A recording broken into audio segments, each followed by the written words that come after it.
प्रसाद की बात कर रहे हैं। जतिन प्रसाद इतने बड़े नेता हैं कि उनका इतिहास जानिए। 2014 में लोकसभा का चुनाव लड़े, हार गए। 2017 में यूपी विधानसभा का चुनाव लड़े, हार गए। 2019 में लोकसभा का चुनाव लड़े, हार गए। उनकी भाभी जिला परिषद का चुनाव लड़ती है तो हार जाती है। वो इतने बड़ा नेता हो गए। सुनिए ना कि जतिन प्रसाद से जाने से बीजेपी को उत्तर प्रदेश में 1% भी वोट में बढ़ोतरी नहीं होने वाली है, क्योंकि 1 मिनट पहले मैं पूछूंगा, आप कह रहे हैं कि वो हार गए, लेकिन इससे पहले तो वो मंत्री भी रह चुके नहीं, ये बात आप देखिए ना 2014 से उनका आंकड़ा क्या रहा है, उनका इतिहास क्या रहा है, किस तरीके से उत्तर प्रदेश की जनता ने जतिन प्रसाद को नकारने का काम किया। और उससे बड़ा दुर्भाग्य क्या है कि उनकी भाभी जिला परिषद का चुनाव लड़ती है, वो अभी तुरंत हाल ही में हार जाती हैं। तो आप समझ सकते हैं कितने बड़े नेता हैं, और उनको जाने से बीजेपी को कोई खास फायदा नहीं होने वाला है। 1% भी वोट नहीं बढ़ने वाला है। इसलिए नहीं बढ़ने वाला है क्योंकि उत्तर प्रदेश की जनता ने बीजेपी को मौका दिया, आदित्यनाथ योगी जी को मौका दिया, लेकिन उन्होंने अपना मौका गंवाने का काम किया। कोई ऐसा काम नहीं किया जिससे उत्तर प्रदेश की जनता उनको वोट करेगी। और एक बात सुन लीजिए, योगी जी को उत्तर प्रदेश की जनता माफ नहीं करेगी। उनको बोरिया बिस्तर बांध दी है और चूड़ी उड़ी भी ला दी है, मिठाई भी ला दी है, और उनका विदाई भी होने वाला है। वह जल्दी उत्तराखंड के जंगलों में जाने वाले हैं, यूपी छोड़कर। लेकिन मेन स्ट्रीम मीडिया, बड़े बड़े टीवी चैनल पे ये दिखा रहे हैं कि कांग्रेस का यहाँ पे घाटा हो रहा है, बीजेपी का पूरे सीधे तौर पे यहाँ पे देखिए तो लाभ हो रहा है, बीजेपी की सरकार बनने वाली है। अरे मेन स्ट्रीम मीडिया की बात छोड़िए ना भाई, मेन स्ट्रीम मीडिया तो पूरे तरीके से आदरणीय प्रधानमंत्री नरेंद्र मोदी जी का गुलाम बन चुका है। जैसे जैसे मोदी जी कहेंगे वैसे वैसे लोग कहेंगे। आपने देखा होगा किस तरीके से अंजना ओम कश्यप बैठकर किसानों को गाली दे रही थी। आज वही जतिन प्रसाद को जब कांग्रेस में थे तो अंजना ओम कश्यप के लिए खराब थे, लेकिन उनके ससुराल वाले बीजेपी में शामिल हो गए तो अच्छे हो गए। बीजेपी लग रहा है अंजना ओम कश्यप का ससुराल है, इसलिए कोई आता है तो खुश हो जाते हैं, मेहमान आता है तो देखते हैं खुश हो जाता है। उसी तरीके से लग रहा है अंजना ओम कश्यप, चित्रा त्रिपाठी, सुधीर चौधरी, अमीश देवगन जो मोदी के गुलाम बन चुके हैं, उनके लिए खुशी है। किस बात का खुशी है भाई? आप राजनीतिक कोई पार्टी के नेता आप बीजेपी में शामिल होता है तो बीजेपी के लोग खुश होंगे ना भाई। अंजना ओम कश्यप क्यों खुश हो रही है? अमीश देवगन क्यों खुश हो रहा है? सुधीर चौधरी क्यों खुश हो रहा है? चित्रा त्रिपाठी क्यों खुश हो रही है? रूबिका लियाकत क्यों खुश हो रही है? क्या है, तुम बीजेपी के प्रवक्ता हो का? ऐसे कहा जा रहा है कि ब्राह्मणवाद वहाँ पे चल रहा है यूपी में, और ब्राह्मण वोट बीजेपी को मिलेगा सीधा। ये भाई एक बात बताइए हमको, का है ब्राह्मण वोट बीजेपी को देगा? का है कोरोना महामारी आया जिसमें हमारे ब्राह्मण भाई मर गए, क्या उनको बीजेपी अंतिम संस्कार पर करा पाई? आदित्यनाथ योगी जी क्या उनको अंतिम संस्कार करा पाए? क्या आदित्यनाथ योगी जी जो हमारे हिंदू भाई हैं उत्तर प्रदेश में, ब्राह्मण हो, बैकवर्ड हो, फॉरवर्ड हो, तमाम लोग से कहना, तमाम लोगों को जब महामारी आया तो क्या उनको ऑक्सीजन पहुंचाने का काम किया? क्या वेंटिलेटर पहुंचाने का काम किया? उनको बेड दिलाने का काम किया? एम्बुलेंस पहुंचाने का काम किया? जब कोई काम ही नहीं किया महामारी में, दुख में, मुसीबत में, परेशानी में, तो किस लिए वोट देंगे भाई? लेकिन योगी जी तो जाके घर घर मुलाकात कर रहे थे लोगों से। भाई वो योगी जी ढोंगी जी उनका बात करते हैं। अभी कोरोना महामारी कम हुआ है तो घर से निकले हैं। जब पेंडेमिक महामारी था उस समय तो घर में दुबक गए थे, खुदे बीमार थे तो अपने राज्य को भी बीमार कर दिए हैं। दुनिया का प्रधानमंत्री, कनाडा का प्रधानमंत्री, जब कनाडा में महामारी आया तो वहाँ का प्रधानमंत्री निकलकर लोगों को साहस दे रहा था कि कोरोना हारेगा, हम लोग जीतेंगे, आप लोग हौसला रखिए। लेकिन हमारा प्रधानमंत्री क्या कर रहा था?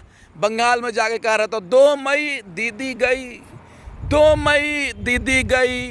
अब की बार बंगाल में भाजपा सरकार, आदित्यनाथ योगी यूपी का मुख्यमंत्री क्या कर रहा था वहाँ जाकर कि ममता को हराना है। अरे भाई, तुम्हारा यूपी का जनता ऑक्सीजन मांग रही है, तुम ममता गई कह रहे हो? इस तरह से देश नहीं चलता है, इस तरह से राज नहीं चलता है। ये लोग ढोंग मचाए हुए हैं। आप कनाडा के प्रधानमंत्री का एग्जांपल दे रहे हैं, तो अपने देश के भी तो प्रधानमंत्री लगातार लोगों को मतलब कि साहस दिला रहे हैं, लोगों से कह रहे हैं कि चिंता मत कीजिए, हम आपके साथ में हैं, राशन दे रहे हैं और वैक्सीन दे रहे हैं सब। कहाँ वैक्सीन दिए? तो कह तो रहे, कहाँ वैक्सीन दिए? 18 साल से सुनिए ना, कहाँ वैक्सीन दिए? दुर्भाग्य है कि हमारा प्रधानमंत्री नरेंद्र मोदी है। सुनिए, पिछले साल कोरोना महामारी आया, पूरे दुनिया के लोगों ने, पूरे दुनिया के प्रधानमंत्री ने, राष्ट्रपति ने अपने देश को बचाने के लिए कोरोना वैक्सीन का ऑर्डर देता है कि इतना मिलियन, इतना लाख, इतना करोड़ हमको वैक्सीन चाहिए। और हमारा प्रधानमंत्री क्या करता है? थाली पीटो, ताली पीटो, टर्च दिखाओ, और जाकर ऑर्डर कब करता है? तो डॉक्टर का मतलब कि हौसला अफजाई कर रहे थे, ताली थाली पीट कर, तो आप बोल रहे थे मतलब डॉक्टर के हौसला बढ़ा रहे थे। ठीक है, अभी भारतीय जनता पार्टी का समर्थक रामदेव बाबा डॉक्टर को गाली दे रहा था, डॉक्टर को आतंकवादी बता रहा था, डॉक्टर को चोर बता रहा था, डॉक्टर को कालाबाजारी बता रहा था। क्या उसको गिरफ्तार किए हैं? इतना तो कह दिया किसके बाप के औकात में गिरफ्तार करने का। पता चल गया कि हमारा देश का प्रधानमंत्री, मुख्यमंत्री, सीएम, पुलिस सब उसके कदम के नीचे हैं। इसने, रामदेव बाबा ने तो साबित कर दिया कि इतना बड़ा अपराध, गलती नहीं किया है वो। रामदेव बाबा गलती नहीं, अपराध किया है। अपराध करने वाले को छोड़ दिया जा रहा है इस देश में, तो समझ सकते हैं। माफी तो मांग लिया क्या किसी को गोली मार के फिर माफी मांगी है क्या? किसी, अरे भाई सुनिए ना, गोली नहीं है तो क्या है? किसी को माँ बहन को गाली दीजिएगा, किसी को परिवार को गाली दीजिएगा, किसी पे उंगली उठाइएगा और फिर माफ़ी मांग लीजिएगा। यही डॉक्टर के मजाक उड़ा रहे थे। उनके सहयोगी बालकृष्ण का जब तबीयत खराब होता है तो काहे नहीं गोमूत्र से ठीक कर लेते हैं, काहे नहीं गोबर से ठीक कर लेते हैं, काहे नहीं क्रोलिन से ठीक कर लेते हैं, काहे नहीं पतंजलि के सामान से ठीक कर देते हैं, काहे एम्स जाते हैं इलाज कराने के लिए। देश की जनता को मूर्ख मत बनाइए। और इतना बड़ा रामदेव बुआ ढोंगी है। एक एग्जाम्पल सुनिए, 2014 से पहले देश के तमाम हिस्सों में घूम घूम के कह रहे थे कि आप लोग काम धंधा छोड़िए, योगा कीजिए, काम धंधा छोड़िए, योगा कीजिए। जब देश की जनता योगा करने लगी तो अब ये क्या सोचा, पूरे देश के लोगों को योगा में फंसा दिए हैं। अब सोचने लगा बाबा कि अब हम काम धंधा शुरू करते हैं। तो पतंजलि का कंपनी बनाया, आज करोड़ों रुपए का मालिक हो गया और लोग योगा में फंसे रह गए। इस तरह से इन्होंने देश की जनता को मूर्ख बनाया। लेकिन उन्होंने तो भारत की संस्कृति को विश्व लेवल पर रखना चाहते, आगे बढ़ाना चाहते। कैसे योग की नहीं, 20 लाख 1 करोड़ के गाड़ी से घूमने से 20 का संस्कृति बच जाएगा। फोर्ड पे गाड़ी पे घूम रहे हैं, फॉर्चूनर पे घूम रहे हैं, ओडी पे घूम रहे हैं, BMW पे घूम रहे हैं, क्या देश की संस्कृति बच जाएगी?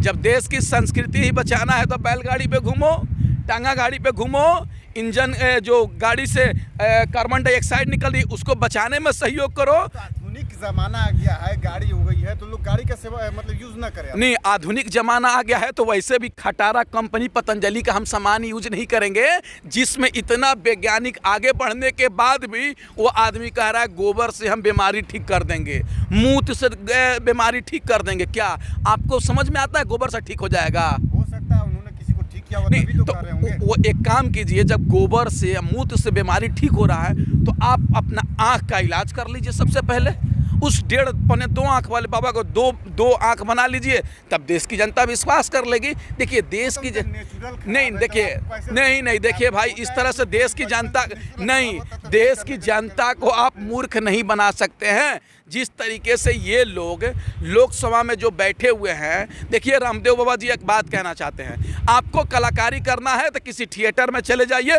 देश को बदनाम करने का काम मत कीजिए। देश को बर्बाद करने का काम मत कीजिए। बॉलीवुड की ड्रीम गर्ल कही जाती है राखी सावंत, आज उसने बाबा रामदेव की तुलना कोरोना से कर दिया है। क्या आपको भी लगता है कि बाबा रामदेव कोरोना से ज़्यादा खतरनाक? अरे भाई बिल्कुल, बाबा रामदेव बाबा कोरोना से तो आदमी मर रहा है, उससे भी बड़ा खतरनाक बीमारी रामदेव बाबा है। उससे भी तो करोड़ों लोगों को मार रहे हैं, करोड़ों लोगों को रोजगार छीन रहे हैं, लोगों को बदनाम कर रहे हैं, लोगों को गाली दे रहे हैं। गलत आरोप लगा रहे कैसे? वो तो कहते हैं कि हम बिजनेस बढ़ाकर लोगों को रोजगार दे रहे हैं। हाँ, हर तरह का हम रोजगार मुहैया करा रहे हैं। यही तो रोजगार दे रहे हैं कि 20 रुपये का 30 रुपये किलो वाला आटा 80 रुपये किलो बेच रहे हैं। यही तो रोजगार दे रहे हैं कि सारे कंपनी को बंद करवा के अपना कंपनी चालू करवा रहे हैं, किसानों को जमीन छीन करके अपना फैक्ट्री और गोदाम बना रहे हैं। यही तो रोजगार दे रहे हैं लोगों को। स्वदेशी कह रहे हैं कि लोग दुनिया का मतलब अलग अलग कंट्री का कंपनी सब आके इस देश का पैसा ले जाता है, हाँ। तो आपको नहीं लगता है कि वो देश को आगे बढ़ा रहा है, अपनी कंपनी को बना? एक बात बताइए ना, पतंजलि ने कोरोनालिन बनाया, WHO ने क्या कहा? आप बताइए पत्रकार महोदय, WHO ने क्या क्या मान्यता दिया उसको? मान्यता दिया उसको? ये बताइए ना। कोरोनालिन को उन्होंने बोला, WHO ने बोला कि ये कोरोना की दवा नहीं है। क्यों? तुम्हारा जब इतना ही तुम्हारा पतंजलि कंपनी में पावर है, तुम लोगों का अच्छा इलाज करते हो, तो कोरोना वैक्सीन बनाने का काम क्यों नहीं किए? दूसरे देश से हमको वैक्सीन लेने की क्या जरूरत थी? कोविशील्ड कहाँ का बनाया गया है? कहाँ से आया है? जब इतना ही रहता तो पतंजलि का सामान बना देते, रामदेव वो बना देते थे। देखिए, देश की जनता को गुमराह करने का काम किया जा रहा है। ये लोग देश को गुलाम बनाने की ओर ले जा रहे हैं। यही कहते थे 2013-14 में, क्या कहते थे कि 35 रुपये पेट्रोल चाहिए बच्चों, ये 100 रुपये, 30 रुपये डीजल चाहिए बच्चों, ये 90 रुपये। लेकिन क्या हुआ? क्या हुआ? आपका वादा कहाँ गया? आपका जुमला कहाँ गया? आपने जो कहा था वह काम तो किया नहीं, केवल जनता को गुमराह करने जानते हैं आप। तो उन्होंने तो कहा कि चलिए 2024 में सरकार बनेगी, महंगाई कम हो जाएगी। क्या है, पूरे जीवन मोदी जी ही प्रधानमंत्री रहेंगे? का उनका बाबूजी का देश है कि बाप का देश है कि पूरे जीवन 14 में भी बनाएंगे, 19 में भी बनाएंगे, 24 में बनाएंगे भी? आप कैसी बात करते हैं? जनता वोट देगी तो हाँ। वो प्रधानमंत्री मैंने जनता काहे वोट देगी? क्यों मैंने वोट किस देगी? आधार पे वोट देगी?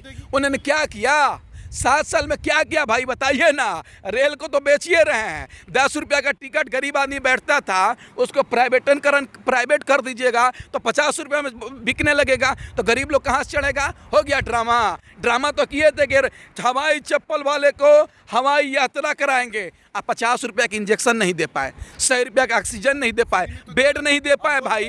अरे लोगों को मार दिया भाई, ये हत्यारा प्रधानमंत्री है। हम तो कह रहे 302 का मुकदमा दर्ज कर दीजिए हमारे प्रधानमंत्री पे, उसको जेल भेज दिया। जिस तरीके से लोगों को मारने का काम किया, हमारा अभागा है, दुर्भाग्य है कि हमारा देश का प्रधानमंत्री इतना निकम्मा प्रधानमंत्री है, आवारा प्रधानमंत्री है, जो देश को लोगों को भूखे मार रहा है, दवाई के अभाव में मार रहा है, ऑक्सीजन के अभाव में मार रहा है, इंजेक्शन के अभाव में मार रहा है, एम्बुलेंस के अभाव में मार रहा है।